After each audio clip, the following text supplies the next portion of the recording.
Super simple, super detailed beaded bracelet finishing tutorial is here.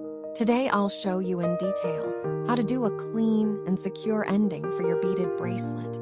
After you've strung all your beads, take the end of your cord. First, pass the cord through a positioning bead or crimp bead. Then through your clasp, like this lobster claw clasp.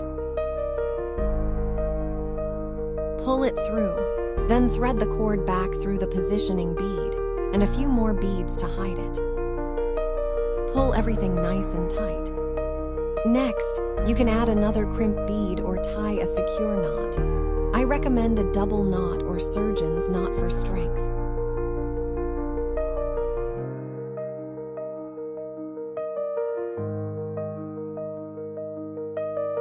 Use pliers if needed to flatten the crimp or adjust the positioning bead.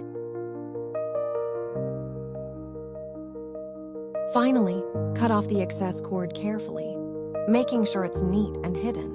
Pull hard to test. It should be very secure and won't come loose easily.